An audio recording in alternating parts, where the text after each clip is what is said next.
Don, good evening, good morning, whatever time of day it is. I have got to tell you, if Good. I have ever looked forward to one of these, it's this one. I actually put this fight on just before we came on again, and I'm getting giddy and excited, going crazy about it. So I want you to look at the picture of both fighters, who they fought before that, the build up to the fight, the arguments, the what if, the why not, and of course I'm talking about 1985, Caesar's Palace car park. The best 3 rounds of middleweight fighting, as far as I'm concerned, ever between marvelous Marvin Hagler and Thomas Hearns. Anybody that's watching this, watch the fight again, and you will get goosebumps, because this is mad. It's a proper war from 2 guys that could fight for fun. But let's individualize them. Hagler was 30 years old when this fight came about. Thomas Hearns was 26 years old. So these guys they're in that era of being in the best shape of their life. Fill me in about Hagler being a champ. Fill me about Hearns. What he did up to that point. What got him to that position. Why that fight, as far as he was concerned, happened. Well, it was an era of in that division between the welterweights and the middleweights. You had 5 of the greatest fighters ever boxed. I mean, we've got Hagler, Hearns meeting each other in '85, but at the same time, you had contemporaneously Roberto Duran, who was one of the greatest lightweight champs of all time, won the welterweight title. Wilfredo Benitez, who was a 17-year-old, who won of course, right, goes up to win welterweight and junior middleweight, and then the elephant in the room, who's really not active at this point, but sitting in the background, his name is on everyone's lips, is Sugar Ray Leonard, who had beaten Tommy Hearns a couple of years prior to this match and had won and had lost and won his titles against Roberto Duran and defeated Benitez to win the welterweight championship. So these 5 fighters, all at their peak, all fighting one another, basically. And so it was a great year for competition. In Marvin Hagler, you have a fighter. He's one of the last old school fighters. He didn't come out of the amateurs and sign a big promotional contract with a major mover and shaker. He comes out on his own. He's from Newark originally, moves to Brockton, Massachusetts, the hometown of Rocky Marciano. He's a southpaw. He's tough, but he's not the biggest attraction in the world. He signs with 2 brothers, Pat and Tony Petronelli. Goody Petronelli. Goody is the trainer. Pat is the manager. They're working class guys. They find this diamond in a rock pile, literally, in Brockton, Massachusetts. He walks into their gym and they go forward. And he's fighting just everybody to get his way into the championship before he wins the title. He goes to Philadelphia and takes on Willie Monroe and Bobby Watts, these tough fighters that nobody else wants to box. And he loses and he wins. He fights Sugar Ray Seals, the southpaw Olympic champ from the 1970s. He goes and beats Benny Briscoe in Philadelphia, legendary name. And he's just watching his way through the division. You have a world champ at the time, at the end of his career, Carlos Monzon. He loses to Rodrigo Valdez. Hagler is pursuing him, but he doesn't get the opportunity. But he's going old school. He takes him a number of years to establish himself.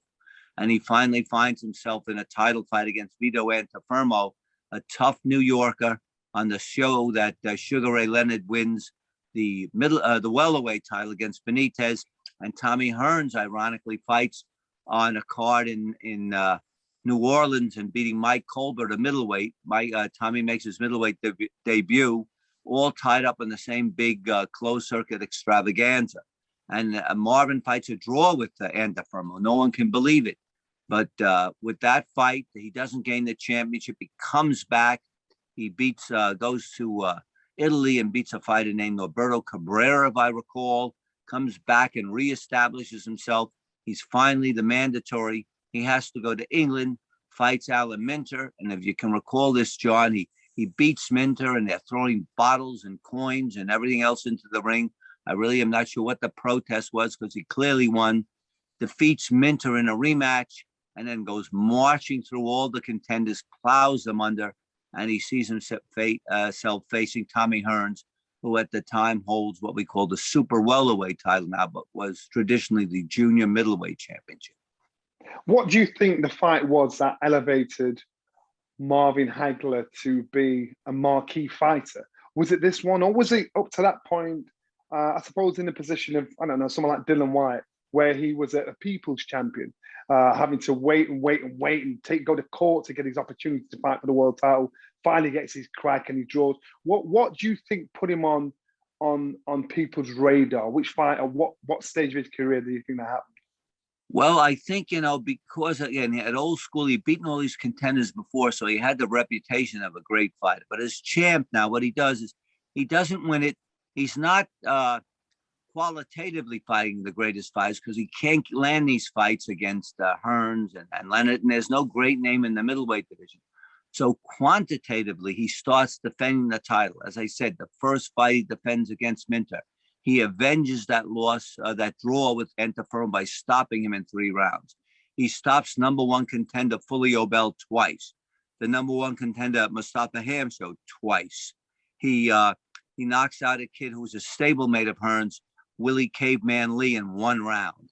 And then he fights, of course, Roberto Duran, who moves up after winning the junior middleweight title and beats him in a 15-round fight that many people thought, Hagler should have blown out Duran. But he makes about 10 title defenses. Domingo Roldan from Argentina. So he's really blowing out all the competition. He's fighting everyone, anywhere, Boston, Las Vegas, Madison Square Garden. He's just on a march, to establish himself as the greatest middleweight in the world and lay claim to maybe the greatest of all time. So he does come off a 15-round victory over Roberto Duran and has beaten every top contender in the division to lay the groundwork for this fight with Tommy Hearns. So he found himself in a situation where at middleweight, there's no point in being king of the hill if there's no other kings to prove you're the king of the hill. Tommy Hearns put some meat on the bones to why he got to that position. He's fight with Thomas Hearns, he's fight with Sugar Ray Leonard, he's fight with Duran. Or was it that style, that explosive knockout style? What got him to that position there? Well, Tommy, they called him the hitman. He turns pro with a lot of fanfare in Detroit. He literally revives boxing in that town. He was a terrific amateur star. He did not win the Olympics, but he won everything else. And he comes in, he's a tall, lanky guy, tremendously fast hands, great power in both hands, left and right, can knock you out in 1 round. I started to work with them a bit, with him and Emmanuel Stewart, and he had knocked out a kid from Philadelphia, Jimmy Rothwell, in 1 round to establish himself as something, as a power to be. And then he goes and makes his move. He fights the number 3 contender, a guy named Pedro Rojas from Venezuela. They bring him to Detroit, and Bob Arum is sitting there at ringside to take a look at this hot young prospect, and he knocks out Rojas in 1 round. Sensational victory. The manager, Rafito Cedeno, had a string of world champs before, is astonished. He said, boy, this guy's going to be a great fighter. He's going to rule the roost for the next decade. And Tommy, as he's coming up, his rival is Sugar Ray Leonard. So Tommy is pursuing the welterweight title. Sugar Ray Leonard is pursuing the welterweight title at the same time. And they just march through every contender. Hearns is knocking out Bruce Curry, Don Curry's brother, who became junior welterweight champ of the world. Sansak Munksar, the junior welterweight champ. Clyde Gray was a top contender, won 15 rounds with Jose Napoles. Harold Weston. He's just blowing away all the guys. And finally meets Pepino Cuevas, who becomes a Hall of Famer, a great knockout puncher, and destroys him in a fight in Detroit to win the welterweight title. He goes on to defend that championship. He then wins the 150, then before that, he has the final showdown match with Sugar Ray Leonard. Another classic. It goes, into the 14th round. Tremendous fight. Ray stops him. But he comes back to win the junior middleweight title by beating Wilfredo Benitez, and he successfully defends that. And the fight that establishes him really as a great boxer and somebody that's going to be one of the all-time outstanding fighters. He fights the Roberto Duran, who had come off a 15-round loss to Marvin Hagler in the middleweight championship. Roberto is the 154th champ by virtue of his victory of the WBO title holder, Davey Moore. And Tommy and him have a showdown, and Tommy annihilates him in 2 rounds. And this really sets up the bout between him and Marvin Hagler. Tommy Hearns was sort of viewed he was underrated as actually a good boxer, a good technician, because of his amazing showbiz knockout. That knockout really has got his second to none. So we saw when he boxed Sugar Ray. Sugar Ray tried to. He was actually had been outboxed by Tommy Hearns. So Tommy Hearns was really underrated in every department, but respecting his power in the punch. So these two guys, Marvin Hagler and Tommy Hearns, are now on the right path. They're all walking in the same direction. Now, you know as well as I know, to make a lot of fights, especially now, the politics, the money, the TV, the promoters working together take time and forever. Was there ever a time when this fight almost didn't take place? Or how were negotiations going for this fight to take place? You've got to have your finger on the pulse. Well, Tommy Hearns was the WBA champion at welterweight when he lost to Leonard. Leonard was WBC champ. Tommy is now the WBC 154-pound title holder. And Marvin Hagler is the undisputed middleweight champ. He has all the belts. There's nobody to challenge him in that division. It's interesting because Bob Arum, we went down to a final meeting in Puerto Rico. And one of the big holdups was the WBC had just ruled that world title fights should not be 15 rounds, should be 12. It was a reaction to, ironically, Ray Mancini killing Dooku Kim in a fight in the 13th round of a WBA lightweight title bout. But Jose Suleiman, president of the WBC, came out and said, you know what? No more 15-round bouts. Fighters are getting killed late in the fights. We've done a study, and 12 rounds is the optimum amount of rounds that a boxer should fight. Well, Hagler, being old school with the Petronellis, wanted 15 rounds. They felt the endurance and the duration of that would favor their man, who had never been stopped. Hearns people were kind of indifferent, but they were backing the WBC. So final conversation came down with Bob Arum and the Hagler people holding out for the 15 rounds. And we talked about it. And it was brought up that Dempsey and Tunney had fought, and they drew 120,000 people for their first fight in Philadelphia, 109,000 people for the rematch in Chicago. And it was said, how many rounds is that bout scheduled for? And we stopped, and Arum said 10 rounds. I said, did it affect the gate? He said, no. I said, you think 10 rounds or 15 rounds will affect this gate? And Arum said, no, make it 12 rounds. Let's go.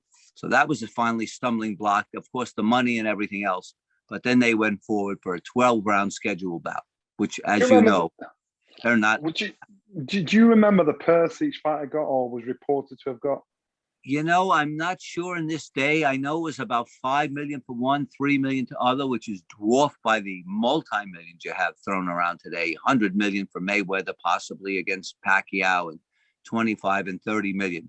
But it was the highest purses, I believe, ever paid. And remember, they really exceeded that because the money they really made was through the additional revenue. They were fighting on a percentage against a guarantee, and it generated much more money than the guarantee. So they exceeded that on a percentage of the gross revenues, which was tremendous. And then and there was no pay-per-view then as well. It wasn't like there is today. You closed circuit, went to see it in the theater, or you went to the Madison Square Garden, or in Tommy's case, the Olympia stuff, the Joe Louis Arena, and saw it on a big screen, which was really tremendous. So it brought fight fans out. They had to leave their house, pay a ticket, and go sit in the arena, watch that bout on a movie screen. If they wanted to see it, they couldn't sit home. They had to go out and make an effort to go to an arena to watch it. And it was one of the great. Or you could be one of the fortunate few and find yourself in a car park, in the Caesars Palace car park. Yeah. Who thought of that idea and why? Well, they didn't have a big permanent arena. Now, multiple, maybe I think 4 arenas of the 15,000 or more capacity in Las Vegas. The MGM actually has its own arena, as does the Mandalay Bay. There's a new arena there that's built, the T-Mobile Center. Plus, there was one at the University of Nevada, Las Vegas. But in those days, to have a big fight, they constructed an arena. It was sort of like the old days when Texas Cricket put up an arena in Boyle's 30 acres in Jersey City to seat 90,000, and they tear it down. Or they built in Toledo for Dempsey Willard. They built an arena seating close to 30,000 in their car park, just specifically to hold this fight. And it was an amazing scene. One of the deals I'd made with Bob, not for money, just to help, was get a ringside seat. So when I came there was a WBC member who couldn't attend, and he gave me his credential, and I sat right on the ring apron. Wow. About my wife, and he said, I told you one ticket, Don, not two. I squeezed my wife in. I remember sitting between Tito Lectori, the great promoter from Argentina, and Rodolfo Sabatini, his counterpart from Italy. And again, it was a phenomenal night. Star-studded? Was it ringside star-studded? Oh, what yeah. Did you see that watching it? It was, but I tell you, I paid more attention to look forward than I looked behind me to see who was sitting in the arena. But it was one of those nights that everybody who had to be there was there. Yes. Okay, let's talk fight. Let's talk the entrance. Let's talk ding ding round one. Build it up. Tell me about it. I cannot believe you're actually there. Some of these fights and some of the fighters you meet, I'm thinking, I'm talking to somebody. So it's as close as you can get. Tell me about the fight. Yeah. Well, I had done work with Tommy Hearns, as I said, Manuel Stewart. So I'd known them, gone to all his big fights. And again, this was the big payoff fight, I guess, after Leonard, which I wasn't able to attend. But this was a fight. You know, the anticipation was great because, again, Marvin Hagler is a guy who'd never been knocked out. Southpaw, which is a hard style, as you know, John, to fight for opponents. He had plowed through every contender. I think he had about 10 title defenses at that point. And nobody really stood up to him. The Duran fight was a bit controversial for the fact that it went 15 rounds. The counterpoint to him with Tommy Hearns, he's a guy blows out Duran, just blows out everybody, you know, knocks them out. He had lost to Leonard in a great fight. Many people thought he was ahead going into that match. And he's from Detroit, a tough city, Motor City. Hagler's representing New England, the Boston area, but originally from Newark. So you have a contrasting style. Hagler, the middleweight champ, was a shorter man than Tommy Hearns, but bulkier and thicker set, all muscles. There's not an ounce of fat on him. Tommy's this tall, lean guy coming into the ring. So there's a contrast in styles. There's a contrast in size and reach, in everything there. You know, the only thing they had in common, they were both great fighters. So Tommy comes in with this Detroit crowd behind him. Hagler comes in with his Boston crowd behind him. And they were really two true warriors who were great attractions on top of that. We've also got to remember Marvin Hagler was not a natural southpaw. He wasn't a natural southpaw when he first stepped into the ring. But in that fight, if you watch it, he boxed southpaw and orthodox without even blinking an eye.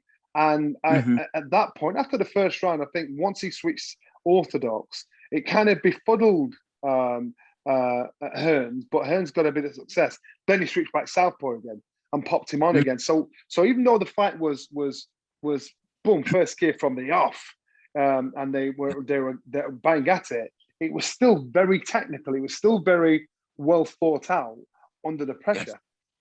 Yes. No, absolutely. Marvin did that in the Ray Leonard fight to no avail, but he was a very capable fighter. People now recall Hagler as a guy just walked in like a Sherman tank, but he could box as well. You know, he was a smart fighter. As you say, he could switch tactics, southpaw and right-handed. So he wasn't just a fighter who just threw caution to the wind and walked in. And Tommy had that tremendous hand speed, unbelievable. The left and the right, it was blurring. You couldn't see it when he started throwing it. And tremendous power behind each one. And, you know, as we go into the fight, you know, then the bell rings, there's very little caution. They're in there and they're bombing away. And, of course, Hagler gets that cut, a tremendous cut that everybody is, you know, saying this fight can't go much longer very early in the situation. And he's landing the hard blows on Tommy. But, you know, Tommy, because he had such quick hands, he was like a surgeon. He could rip you apart. And then the fear as this fight's going on is that this fight's going to end and be anticlimactic on a cut. So Don, you were ringside. You could hear the breathing. You could see the pace. You could see the energy that both fighters were exerting. In your opinion, who did you sense the pace was affecting? Who did you sense was going to fatigue first at the pace we're working at? Well, because Leonard had stopped Tommy, there was always that thought in the back of your mind that Tommy could be stopped. But again, that was very late in the fight. Marvin had never through his career had ever been stopped. But when that cut happened, I think the entire momentum changed. So the thought was with that cut, it could end any time. That Hagler was starting to land, but that cut was the thing that I think put everybody's heart in their mouth. Is this going to go anticlimatically and end on a cut after we're watching this tremendous battle with these two champions? So I think that was the prevailing thought, that the cut with Hagler, how much longer could he go on and what could he do to counter that?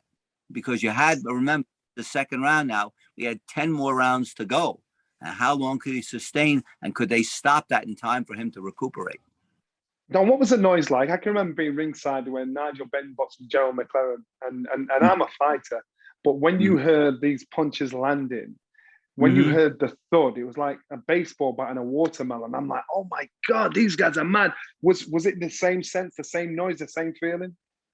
Absolutely. You could hear every punch, but it was like sitting and watching a fight in the middle of a thunderstorm without the rain. The crowd was just crazy because every punch was something that you could remember. Every punch thrown by either fighter was one that would have knocked out any mortal man, so to speak. So you and the crowd was just, it was a din. It was constant. And even sitting in the front, you could hear the punches, but the crowd noise, it was like an explosion every time somebody landed a punch. It was a very unique feeling. Like these punches would land and the crowd would react to that. It was like a bass drum after every punch thrown was being hit. And it's not very often that happens, where when you go to a fight and you actually are more or less on your feet all the way through, because from when the bell went, I can imagine standing up and you see, oh my goodness, and everybody stands up. And so it was just, again, I got so enthralled, excited and drawn into watching it. Even now, it was in 1985. Even now, I can compare nothing to it. So we get to round three. Marvin Hagler's caught. Thomas Hearns is got blistering hand speed. Hagler is not changing his tactics. He's on his front foot, switching southpaw to orthodox, waiting to reach in. The referee stopped the fight, took Hagler to the corner to check on the cut. Now everybody's panicking. Does Marvin Hagler panic? Did the corner panic? Talk me through from that point on. Well, I think they kept their composure, but I think at this point now, the third round, I think a lot of people are believing that this fight is going to be stopped on a cut. And we're going back now like to the 80s, that's 30 odd years, almost 40 years ago. And they didn't stop fights as quickly as they might do today. In today's market, I don't know what would have happened, but it was such a big match that, they were kind of concerned about stopping it too quickly. You didn't want to sacrifice. There was no standing 8 count either. There was no standing. Is that right? There was no standing 8 count.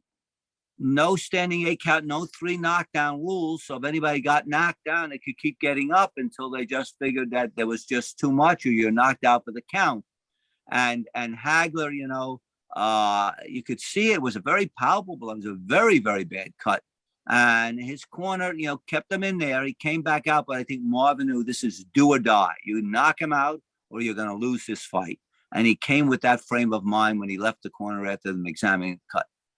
Don, the size of the ring, I'm sorry to go back a little bit.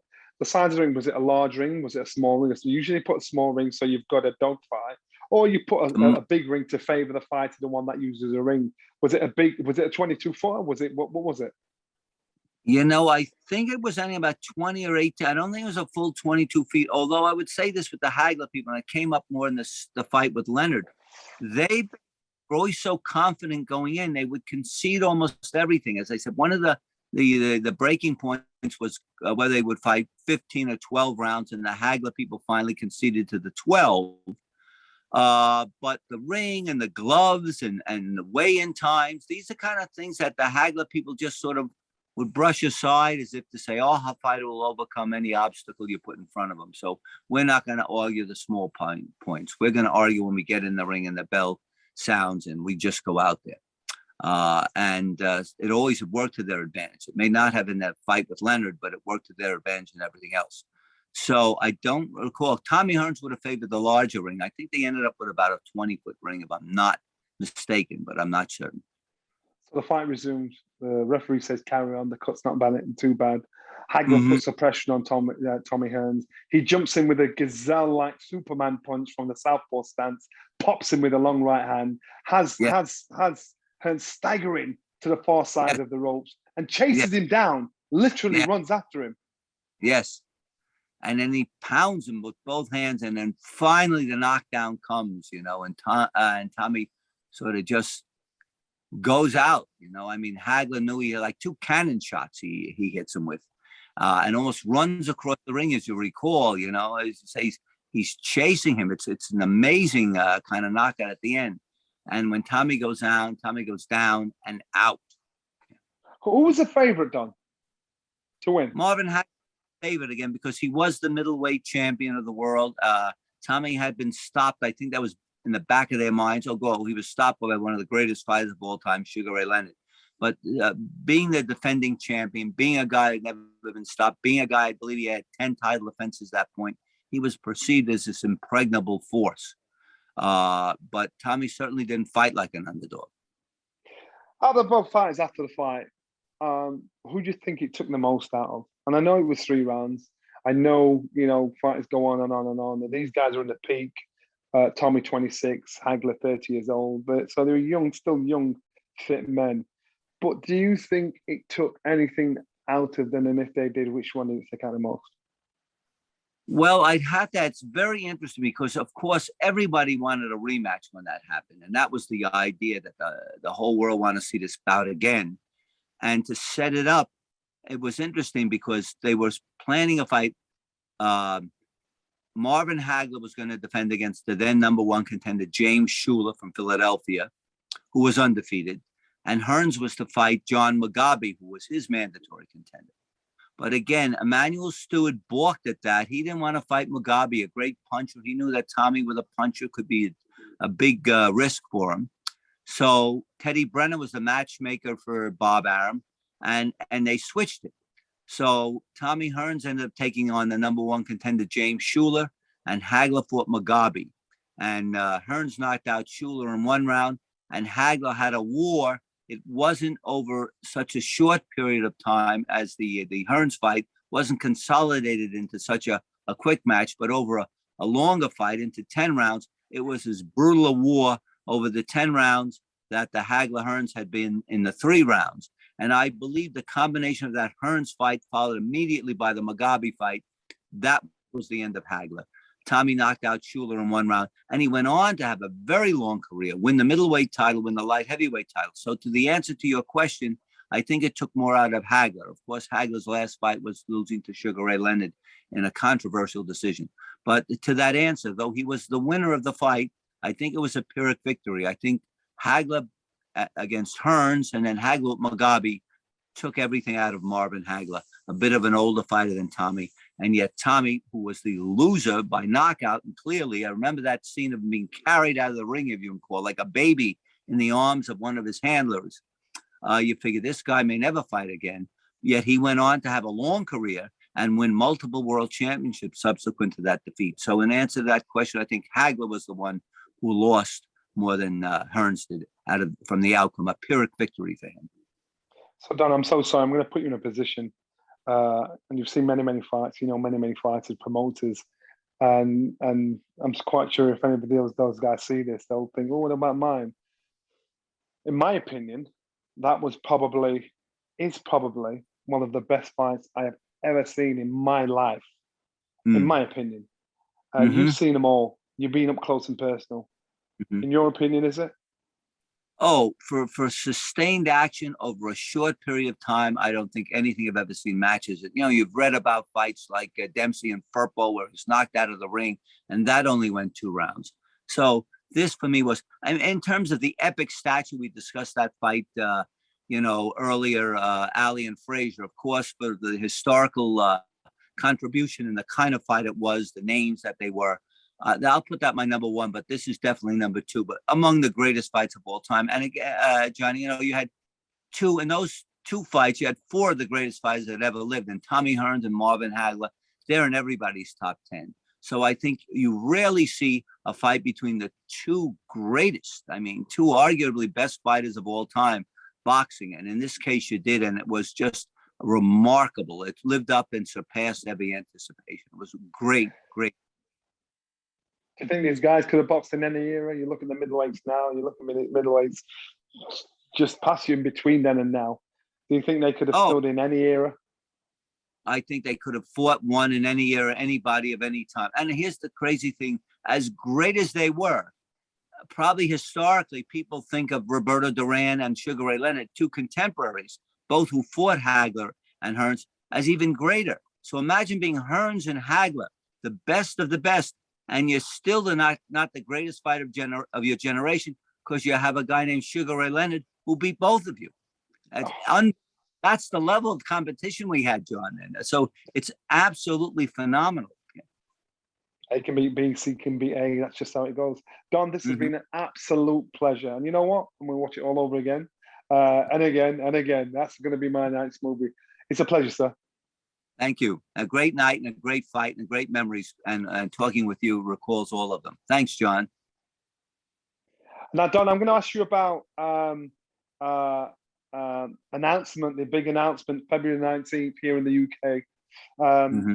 Amir Khan v. Kell Brook.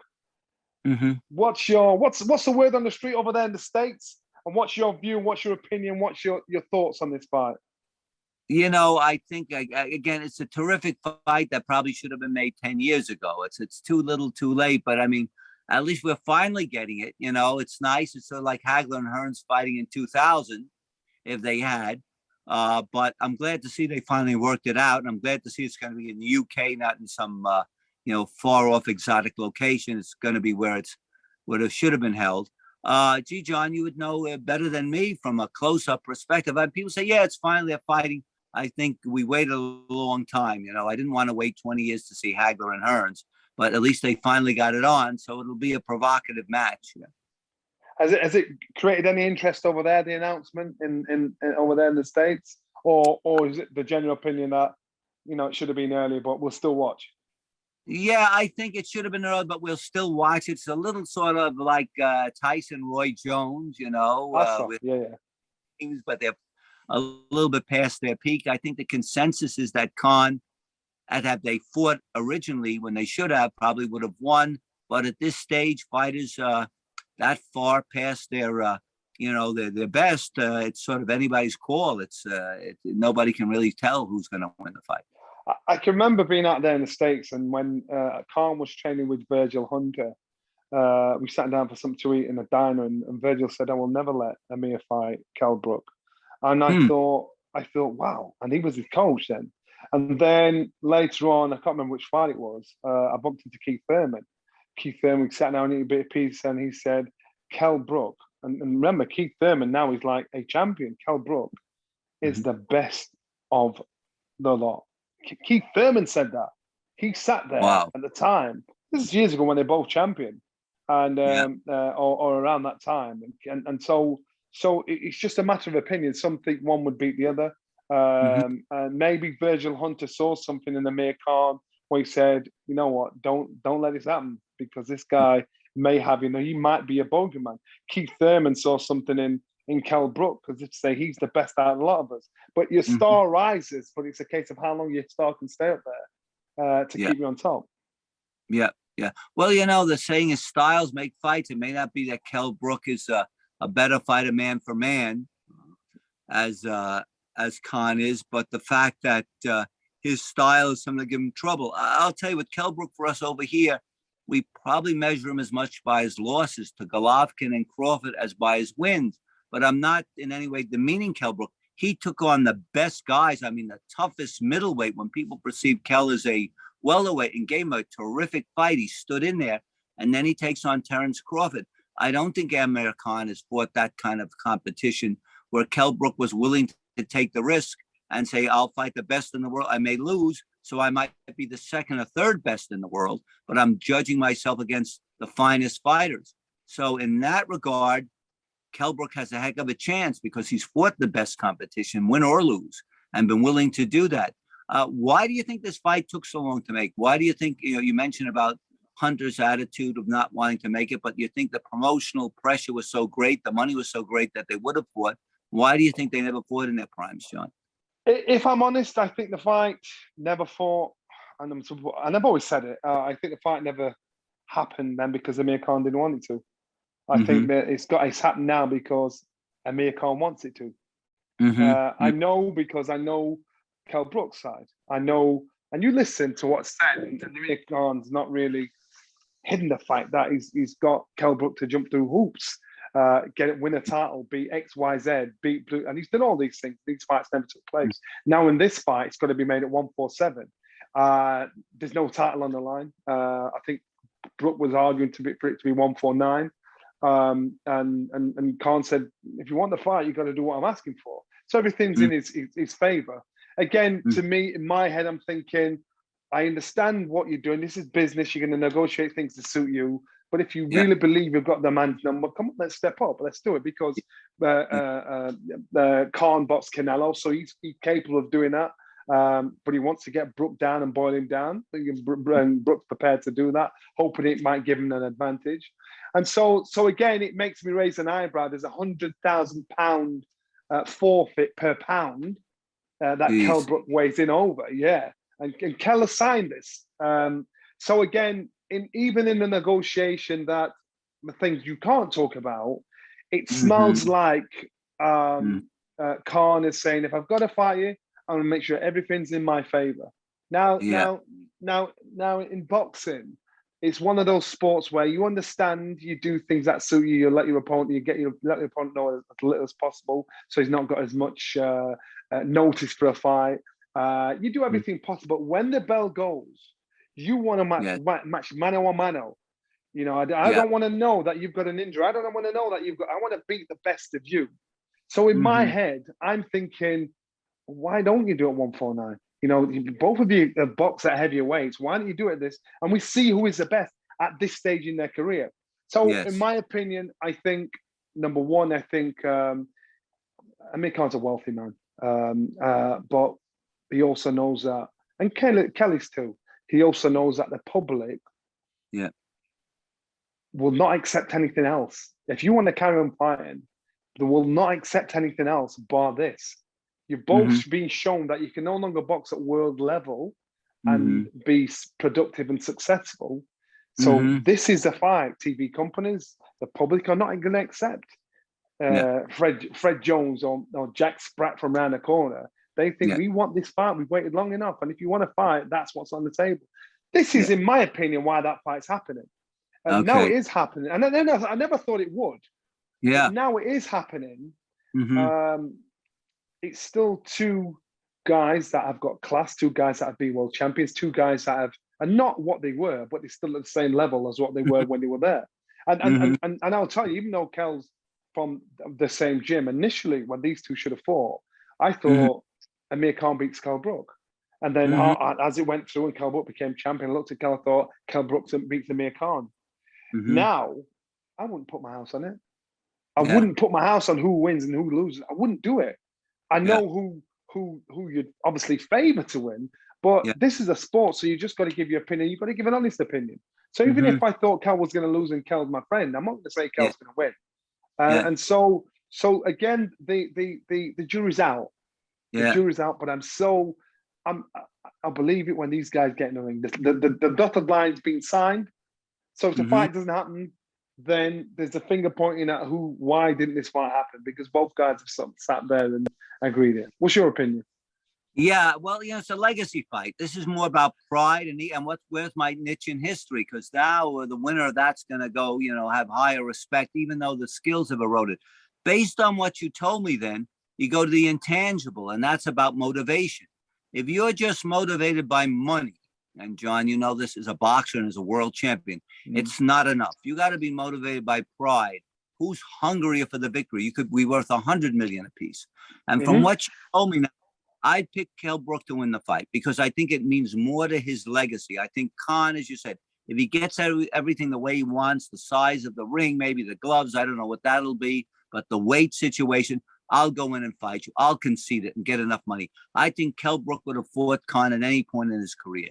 So I'll go out on a limb. I'll pick Kell Brook to win this fight because I think he wants it more. I think that means more to his legacy than it does to Amir Khan. I think he's motivated by more than the purse. Genius. Don, it's been an absolute pleasure. And I wait with bated breath for our next meeting. I hope so. I hope this is another Hagler and Hearns when we see the Damn right. Damn right. Thank you. Right. Thank you.